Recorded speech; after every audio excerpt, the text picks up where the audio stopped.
wszystkim pięknie przedstawiam mojego Ariela Squareport. Odpalam go. O kurwa, zadymiło trochę. Czajnik załóż!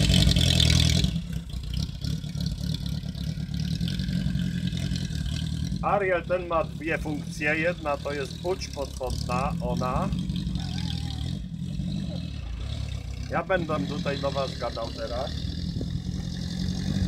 Ma tak zwaną śrubę napędową. No. Ły się zapierdoli zaraz kurwa manetą. I skok do wody, uwaga! Dawaj! Hamulec nożny jak zwykle w Arielu, tak? Piętą się hamuje.